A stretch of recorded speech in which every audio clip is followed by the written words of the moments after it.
দেখুন বন্ধুরা, এই যে এখন মোমো তৈরি করব। ময়দাটা আমি আগেই মেখে রাখছিলাম, এখন আবার গোল গোল লেচি করে নিচ্ছি। আমার পরিমাণটা বুঝতে একটু সুবিধা হবে। আমি অবশ্য 15টা মোমো করতে চাইছিলাম, কিন্তু এখন দেখতে পাচ্ছি 15টা মোমো হবে না। তবু নিজের মনকে সান্ত্বনা দেওয়ার জন্য আমি লেচিগুলো রেডি করে নিচ্ছিলাম, যে কতগুলা হয় আর কি।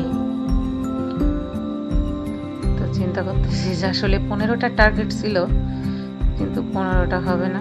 এই যে মোমোর মাংস পুর করছি, সাথে সস।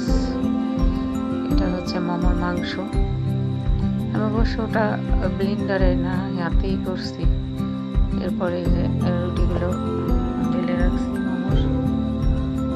মোমোর রুটিগুলো তো আবার এক হাতে বলা লাগে, ক্লিয়ার করা। এগুলো এক হাতে বেলে নিচ্ছি। তার আগে চলুন এই যে দেখাই মোমো প্রস্তুতি কীভাবে নিব, সেটা রেডি করলাম। এই যে এটা হচ্ছে মোমোর মাংস। এটা হচ্ছে মোমোর মাংস, ম্যারিনেট করে আমি ফ্রিজে রেখে দিয়েছিলাম 3 ঘন্টা মতো। এটা হচ্ছে আমাদের পাটিসাপটা পিঠার সুজির পুর। এটা হচ্ছে ভাপা পিঠার নারকেল গুড়। এটা হচ্ছে আমার ভাপা পিঠা তৈরি করবো। এটা হচ্ছে বেসন, মুরগি চপের জন্য বেসন করা। এটা হচ্ছে পাটিসাপটা পিঠের গোলা, তো কেয়ার করা। এটা হচ্ছে আলু, মাংস চপের মধ্যে আলু দেওয়া হবে। এটা টমেটো সস আর ধনে পাতা দিয়ে মিক্সড করে সস করা। এটা মাংস কিমা করে কাটা রাখা পিস পিস আকারে। আমি এখন যে ময়দা মাখাবো, রেডি হচ্ছিলাম কি করে ময়দা মাখাবো। এই জন্য তো বসে বসে মামার ময়দাটাই মাখাচ্ছিলাম। সসটা অবশ্য আমি কয়েক প্রকার জিনিস দিয়ে একসঙ্গে মিক্সড করে তারপরে ব্লেন্ডার করে নিচ্ছি। এটা হচ্ছে আলু আর মাংসের কোনার মধ্যে দেবে, এই জন্য আর কি। আর এই যে দেখতেছেন পাশ থেকে আমাদের এক পাগলা আছে। পাগলা বলে আমি খানি খেয়ে তারপরে টেস্ট করে দেখি। এখন এই যে সব কিছুই মোটামুটি রেডি। মসজিদ থেকে, আজকে শুক্রবার, মসজিদ থেকে এতগুলো জিলাপি নিয়ে আসছে।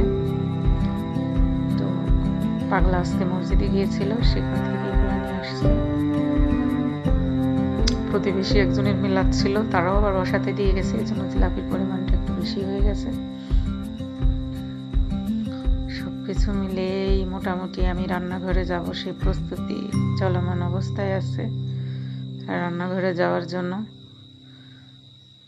তো রেডি করে নিয়েছি সবকিছু, মোটামুটি একলা হাতেই গোছগাছ করে নিয়েছি রান্নাঘরে যাব বলেই। বিকালে আজকে তো আবার শুক্রবার, মনে করেন সবার ছুটির দিন, কিছু তো করার নেই।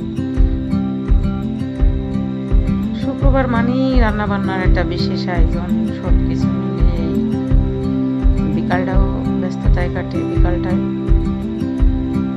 আমি ভাপা পিঠে তৈরি করবো, তার গুঁড়া রেডি করে নিচ্ছি। মানে আজকে শীত আসার আগেই মানে